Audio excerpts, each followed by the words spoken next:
Hello everyone, good evening. स्वागत है आप सभी का ऑनलाइन स्टडी में। आज की इस वीडियो में बात करेंगे ज्योग्राफी के बारे में और इसमें देखेंगे टॉप 50 मोस्ट इंपॉर्टेंट एमसीक्यू जो कि ज्योग्राफी का मिक्स क्वेश्चंस है और आने वाले सभी एग्जाम्स के लिए काफ़ी हेल्पफुल होगा। तो इस वीडियो को एंड तक ज़रूर देखें और इसका पार्ट 1 है और हम आगे इसके और भी पार्ट को आपके साथ डिस्कस करने की पूरी कोशिश करेंगे। तो चलिए इस वीडियो को शुरू करते हैं।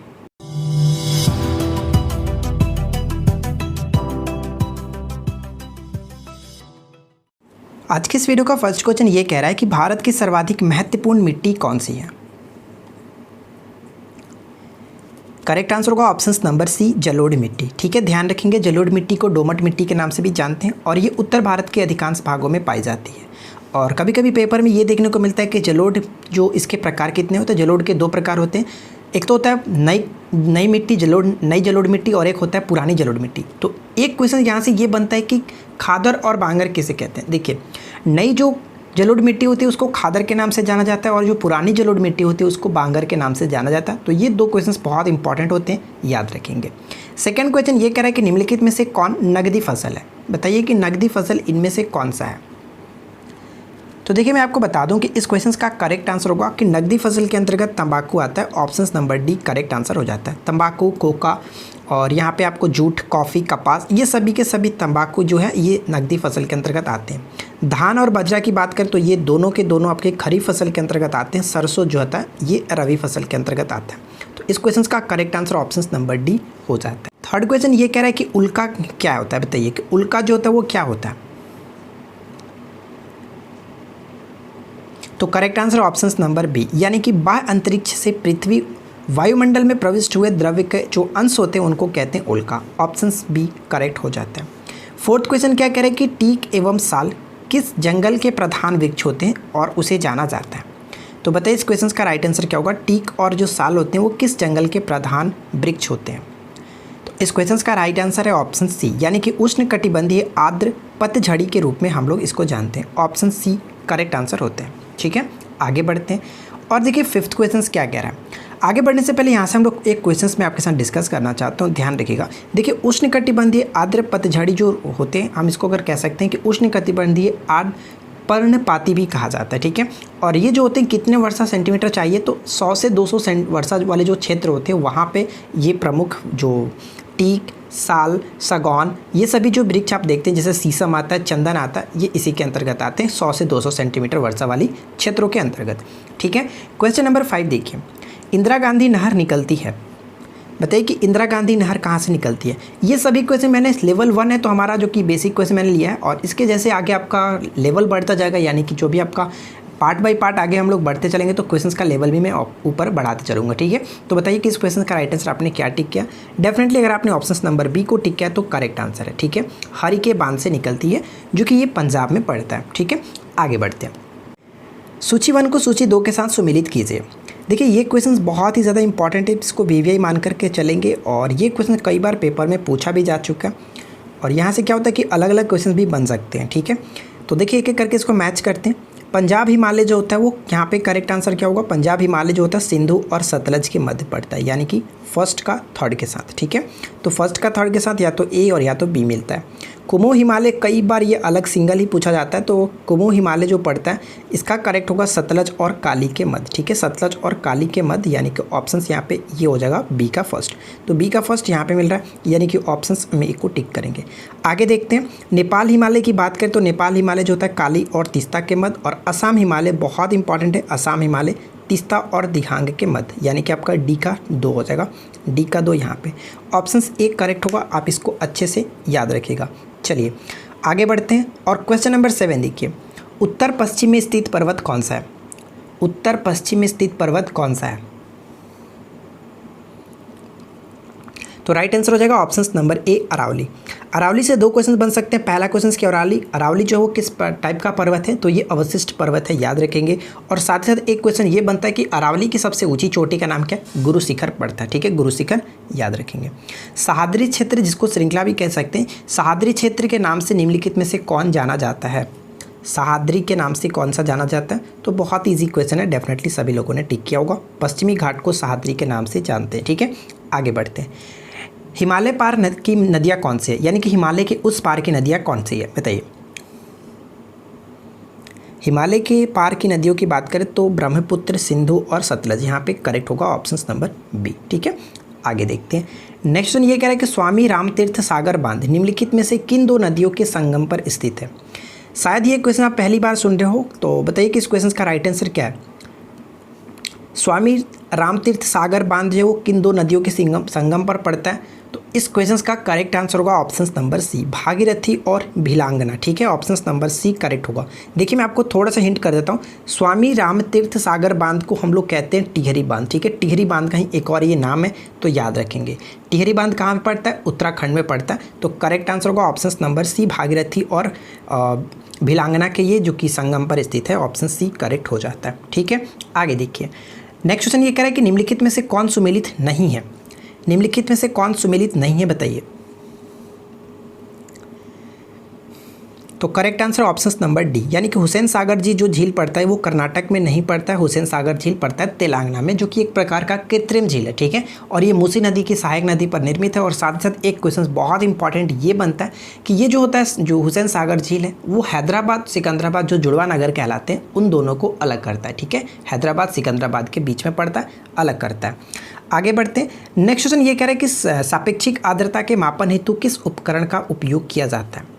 सापेक्षिक आर्द्रता के मापन हेतु किस उपकरण का प्रयोग किया जाता है। सापेक्षिक आर्द्रता के मापन के लिए हाइग्रोमीटर का प्रयोग करते हैं, ऑप्शन बी करेक्ट हो जाता है। ठीक है, ध्यान रखेंगे। आगे बढ़ते हैं। नेक्स्ट क्वेश्चन ये है कि Rockies, Andes, Atlas, Alps, Himalaya आदि किस प्रकार के पर्वत हैं। ये सभी जो पर्वत होते हैं वो वलित पर्वत के अंतर्गत आते हैं, option number A correct answer हो जाएगा।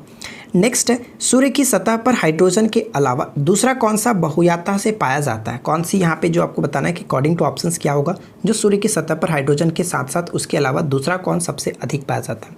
तो डेफिनेटली आपने राइट आंसर गेस किया होगा, ऑप्शन नंबर ए हीलियम। ठीक है, आगे देखते हैं। देखिए नेक्स्ट क्वेश्चन ये कह रहा है कि सूची 1 को सूची 2 के साथ सुमेलित करना है, तो पर्वतीय दर्रा और यहाँ पे इनकी स्थिति के साथ मैच करना है, बताइए। तो चलिए कि करके देखते हैं।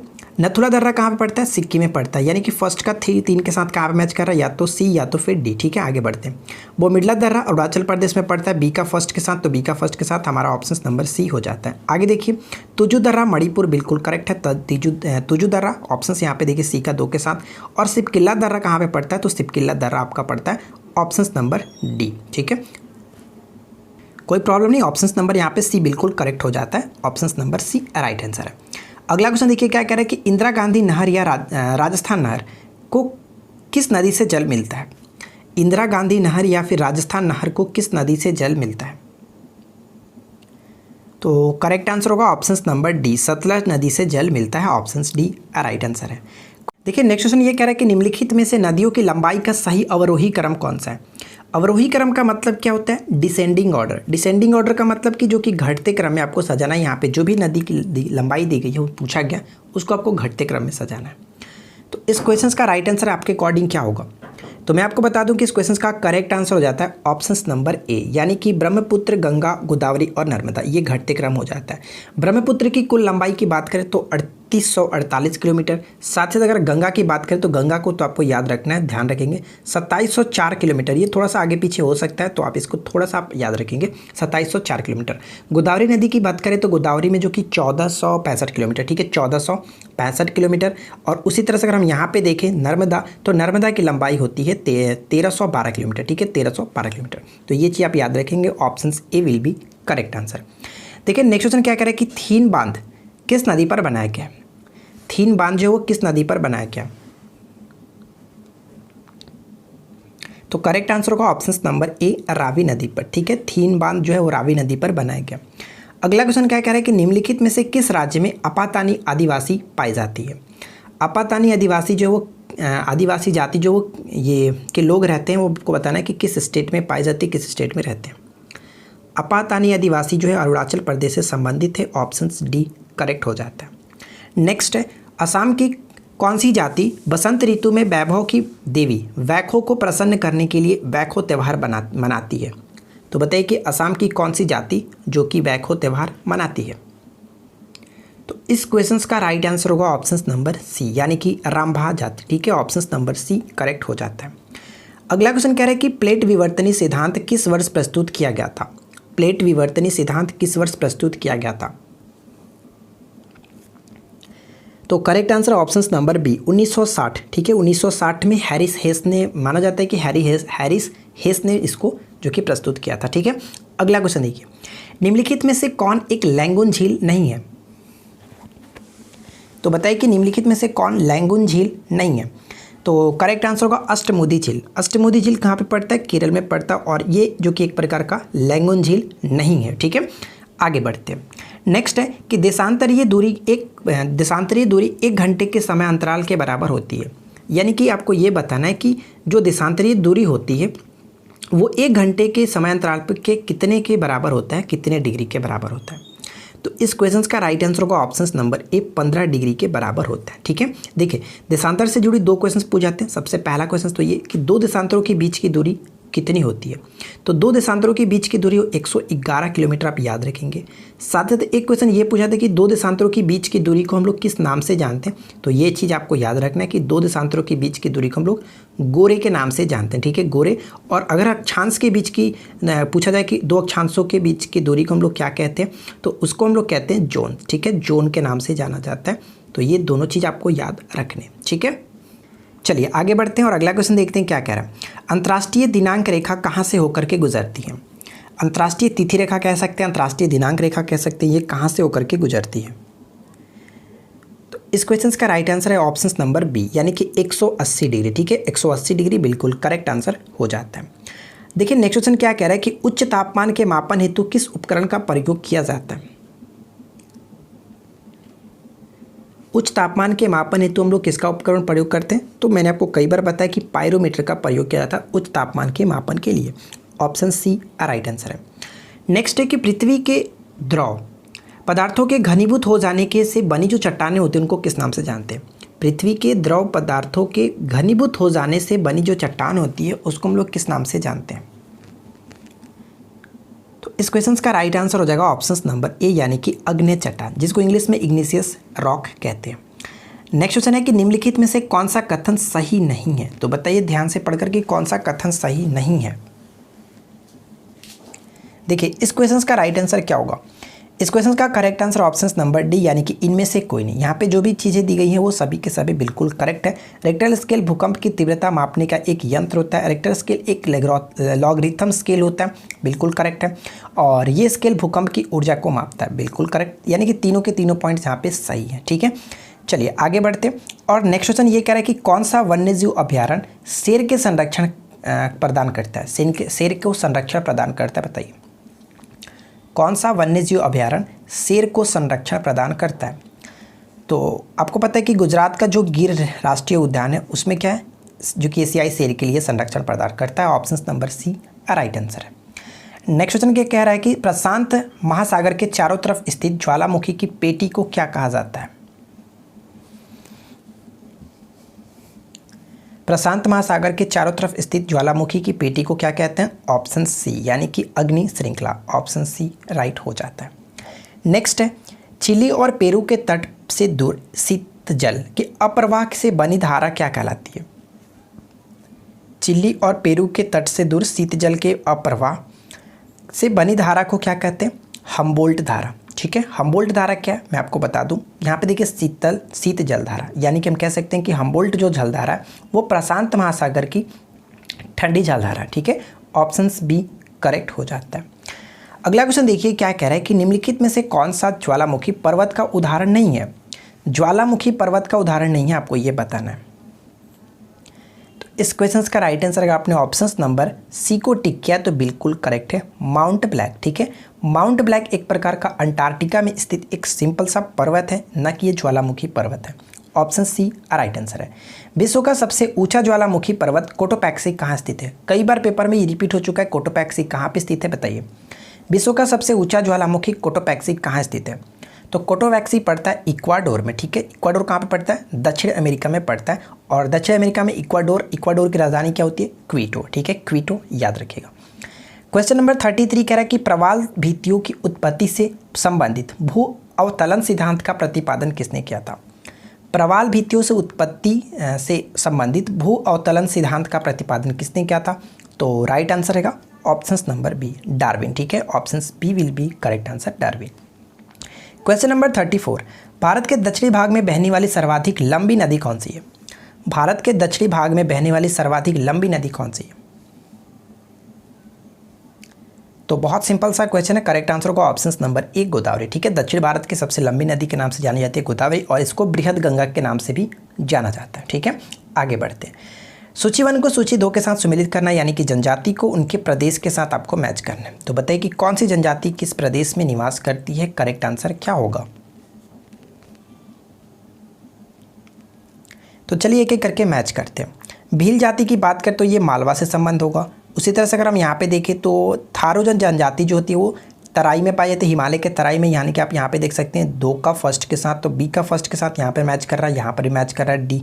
ए का हम लोगों ने 4 देखा था, तो ए का 4 यहाँ पे मैच कर रहा है, यानी कि करेक्ट आंसर हमारा ऑप्शन नंबर ए हो जाएगा। आगे देख लेते हैं, जो गोंड होते हैं वो क्या करते, मध्य प्रदेश या फिर छत्तीसगढ़, ये कह सकते थे कि गोंड जो होती है वो बस्तर जिला में पाया जाता है। बस्तर कहाँ पे? छत्तीसगढ़ में पड़ता है, तो आपको पता होगा, यानी कि सी का 3rd के साथ मैच होगा, करेक्ट आंसर है। टोडा जनजाति की बात करें तो ये पड़ता है नीलगिरी की पहाड़ी में, तमिलनाडु के संबंध होता है, तो डी का 2 के साथ, तो डी का 2 के साथ, यानी कि ऑप्शन हमारा एक करेक्ट आंसर हो जाता है। ठीक है, चलिए आगे बढ़ते हैं और नेक्स्ट क्वेश्चन देखिए क्या है। अगला क्वेश्चन ये कह रहा है कि स्ट्राम्बोली जो किस प्रकार का ज्वालामुखी है? तो बताइए कि स्ट्राम्बोली जो है किस प्रकार की ज्वालामुखी है? तो इस क्वेश्चन का राइट आंसर क्या आपने टिक किया?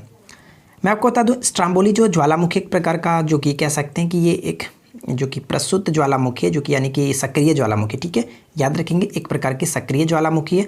और ये अगर हम बात करें कि ये कहाँ पे पड़ता है, तो इटली के सिसिली जो द्वीप है वहाँ पे एक लिपारी द्वीप पड़ता है, सिसिली के लिपारी द्वीप पे पड़ता है। ठीक है, option A will be correct answer. आगे बढ़ते हैं और नेक्स्ट देखिए क्या कह रहा है कि भारत में रेशम का सबसे अधिक उत्पादन करने वाला राज्य कौन सा है? बहुत इंपॉर्टेंट क्वेश्चन, बहुत सिंपल सा क्वेश्चन है, कई बार ये आपको पता होगा, कई बार पेपर में भी देखने को मिला होगा कि भारत में सबसे अधिक रेशम का उत्पादन जो करता है वो कर्नाटक करता है। ऑप्शन ए राइट आंसर हो जाता है। नेक्स्ट है कि सिंगलीला राष्ट्रीय उद्यान इनमें से किस राज्य में स्थित है? तो बताइए कि सिंगलीला राष्ट्रीय उद्यान इनमें से किस राज्य में स्थित है?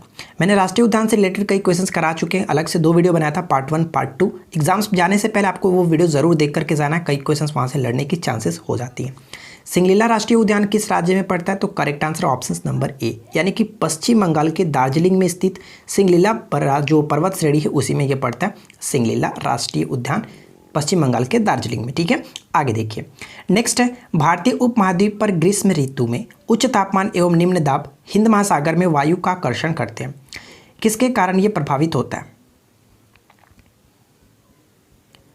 तो इस क्वेश्चन का राइट आंसर क्या होगा? तो इस क्वेश्चन का करेक्ट आंसर है ऑप्शन नंबर बी, यानी कि दक्षिण पश्चिम monsoon. Option B will be right answer. Next question ये कह रहा है कि दक्षिण पश्चिम मानसून काल में निम्नलिखित स्थानों में से सबसे कम वर्षा कहाँ होती है? बहुत इंपॉर्टेंट क्वेश्चन, आप इसको वीवीआई मान के चलेंगे, कई बार पेपर में ये देखने को मिला है। मैं आपको बता दूं कि दक्षिण पश्चिम मानसून के काल में सबसे कम वर्षा जो होता है वो चेन्नई में होता है। ठीक है, इस मानसून के कारण चेन्नई को मात्र जो कि 38% कह सकते हैं कि मात्र 38% ही इसको वर्षा मिल पाती है। लेकिन जो चेन्नई को सबसे अधिक जो वर्षा मिलता है वो मिलता है कि उत्तर पूर्व मानसून से। ठीक है, उत्तर पूर्व मानसून से, जो कि अक्टूबर नवंबर में, जाड़े के मौसम में अक्टूबर नवंबर में यहाँ पे वर्षा होती है, जो कि करीब 48% तक। ठीक है, तो ये चीज़ आप याद रखेंगे, दक्षिण पश्चिम मानसून से सबसे कम यहीं पे होता है, और सबसे अधिक चेन्नई को जो वर्षा मिलता है वो उत्तर पूर्व मानसून से मिलता है। क्लियर, आगे बढ़ते हैं। नेक्स्ट है कि विश्व में सर्वाधिक वर्षा मानसीन में होने का कारण क्या है? तो बताइए कि सर्वाधिक वर्षा मानसीन में होने का कारण क्या है? तो right answer will be option A, यानी कि पहाड़ियों का कीपाकार आकृति में होने का कारण ये होता है। ऑप्शन ए राइट आंसर है। नेक्स्ट है कि गुवाहाटी के चित्रांचल पहाड़ी पर कौन सा मंदिर स्थित है? बताइए कि गुवाहाटी के चित्रांचल पहाड़ी पर कौन सा मंदिर स्थित है? तो इस क्वेश्चन का राइट आंसर हो जाता है ऑप्शन नंबर ए, यानी कि नवग्रह मंदिर। ठीक है, नवग्रह मंदिर, कामाख्या मंदिर जो कि नीलांचल पहाड़ी पर स्थित है, तो ये भी इंपॉर्टेंट होगा, याद रखेंगे। क्लियर, आगे बढ़ते हैं। ऑप्शन बी यहाँ पे राइट आंसर हो जाता है उस क्वेश्चन का, नवग्रह। निम्नलिखित में से कौन सा राज्य समुद्री उत्पादकों का सबसे बड़ा उत्पादक है? समुद्री उत्पादकों का, यानी कि सी प्रोडक्ट्स का सबसे बड़ा उत्पादक कौन सा राज्य होता है?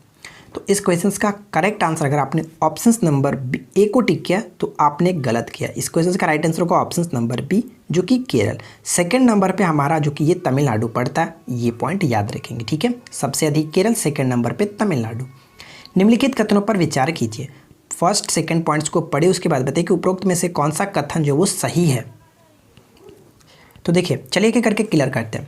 सौरमंडल में सूर्य से दूसरा ग्रह बिल्कुल करेक्ट है। सबसे पहला ग्रह बुध होता है, उसके बाद शुक्र होता है, उसके बाद हमारा जो कि पृथ्वी, उसके बाद मंगल, ठीक है। इस तरह से क्रम बढ़ता गया। और सौरमंडल में सबसे गर्म ग्रह की बात करें तो बुध बिल्कुल गलत है। बुध नहीं होता है, शुक्र ही होता है। तो इसको भी आप थोड़ा सा सुधार करेंगे। तो कहने का मतलब कि कौन सा कथन सही है, तो सिर्फ और सिर्फ कथन एक सही था, केवल एक को टिक करेंगे, ठीक है। चलिए आगे बढ़ते हैं। नेक्स्ट क्वेश्चन क्या कह रहा है कि भारत में सर्वाधिक महत्वपूर्ण व्यावसायिक वन कौन सा है। भारत में सर्वाधिक महत्वपूर्ण जो व्यावसायिक वन होता है वो कौन सा है। क्या होगा इस क्वेश्चन का राइट आंसर। तो देखिए इस क्वेश्चन का करेक्ट आंसर है ऑप्शन नंबर सी, यानी कि उष्णकटिबंधीय अर्ध सदाबहार वन। ऑप्शन नंबर सी राइट हो जाता है। क्वेश्चन नंबर 46 क्या कह रहा है कि भारत में प्रमुख वनस्पति कौन सी है। भारत की प्रमुख वनस्पति अकॉर्डिंग टू ऑप्शंस बताइए कि क्या होगा राइट आंसर। तो मैं आपको बता दूं कि भारत के प्रमुख वनस्पति के रूप में पतझड़ वन भारत में सबसे इंपॉर्टेंट है। ऑप्शन नंबर ए राइट हो जाता है। अगला क्वेश्चन क्या कह रहा है कि भारत के निम्नलिखित क्षेत्रों में से किस एक में मैंग्रोव वन, सदापर्णी वन और पर्णपाती वनों के संयोजन है। तो बताइए मैंग्रोव वन से ही आपको क्लियर हो गया होगा कि बंगाल में पड़ता है, तो दक्षिणी पश्चिम बंगाल। ऑप्शन नंबर बी को टिक करके आगे बढ़ सकते हैं, ठीक है। चलिए नेक्स्ट क्वेश्चन क्या है कि सूची 1 को सूची 2 के साथ सुमेलित कीजिए। बताइए कि यहाँ पे सूची 1 सूची 2 के साथ सुमेलित करना कि कौन सा यहाँ पे जो सेंचुरी है, उद्यान है, राष्ट्रीय उद्यान है, कहाँ पर स्थित है, कौन किसके साथ सही तरीके से मैच होगा। तो चलिए एक करके मैच करते हैं। ऊपर हम लोगों ने देखा था गिर जो वन, तो गिर गुजरात में पड़ता है, यानी कि ए का 4 के साथ कहाँ पे मैच होगा। सिर्फ और सिर्फ एक ही ऑप्शन दिया गया जो कि हम बी को टिक करके आगे बढ़ सकते हैं। लेकिन इस चीज़ को आप याद रखेंगे, अलग अलग भी पूछा जा सकता है। तो भरतपुर सेंचुरी कहाँ पर पड़ता है, राजस्थान में, बिल्कुल ये भी करेक्ट है। देखिए यहाँ पे बी का फर्स्ट मैच किया गया। बांधवगढ़ बहुत बार पूछा गया, तो आप इसको याद रखेंगे। बांधवगढ़ राष्ट्रीय उद्यान मध्य प्रदेश में पड़ता है। साथ ही साथ काजीरंगा नेशनल पार्क असम में पड़ता है। ये सभी के सभी बहुत इंपॉर्टेंट है, आप इसको अलग अलग भी याद रखने की पूरी कोशिश करेंगे, ठीक है। चलिए आगे बढ़ते हैं और नेक्स्ट क्वेश्चन देखिए क्या कह रहा है। भारत का राष्ट्रीय उद्यान कौन सा है। भारत का प्रथम राष्ट्रीय उद्यान कौन सा है, भारत का प्रथम राष्ट्रीय उद्यान कौन सा है। तो मैं आपको बता दूं कि भारत का प्रथम राष्ट्रीय उद्यान के रूप में कार्बेट राष्ट्रीय उद्यान को जाना था, कार्बेट नेशनल पार्क को जानते हैं, जिसकी स्थापना 1935 में की गई थी। और ये कहाँ पे पड़ता है, उत्तराखंड में स्थित है, ठीक है।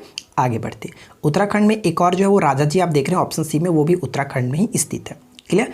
आगे देखिए नेक्स्ट है कि निम्नलिखित में से कौन सा युग्म सही सुमेलित नहीं है। तो बताइए कि निम्नलिखित में से कौन सा युग्म सही सुमेलित नहीं है। क्या होगा करेक्ट आंसर। देखिए यहाँ पे करेक्ट आंसर होगा कि बुक्सा जो है वो बिहार में नहीं बंगाल में पड़ता है, ठीक है। बुक्सा राष्ट्रीय उद्यान है, ये सभी राष्ट्रीय उद्यान ही है। तो बुक्सा राष्ट्रीय उद्यान जो कि ये बिहार में नहीं बंगाल में पड़ता है। दम्फा मिजोरम करेक्ट है, नमेरी असम में याद रखेंगे, नामदफा अरुणाचल प्रदेश, ये सभी के सभी राइट आंसर हो जाते हैं, ठीक है। यानी कि ऑप्शन हमारा ए करेक्ट होगा। अगला क्वेश्चन आपके लिए छोटा सा प्रश्न आपके लिए कि बिहार में सोमेश्वर की पहाड़ी किस जिले में स्थित है। सभी लोग नीचे कमेंट्स करके बताइए कि इस क्वेश्चन का राइट आंसर क्या होगा। अगर आपको ये वीडियो पसंद आई हो तो इस वीडियो में हम लोगों ने 50 क्वेश्चन आपके साथ डिस्कस किया जो कि मोस्ट इंपॉर्टेंट क्वेश्चन थे, ठीक है फ्रेंड्स। अगर आपको ये वीडियो पसंद आई हो तो वीडियो को एक लाइक जरूर कीजिएगा, ताकि हम इसके नेक्स्ट पार्ट को बहुत जल्द आपके लिए लेकर आए, ताकि आपके लिए हम हेल्प कर सकें। तो फिलहाल इस वीडियो में इतना ही, मिलते हैं नेक्स्ट वीडियो में किसी नए टॉपिक के साथ। Thanks for watching, keep learning, have a good day.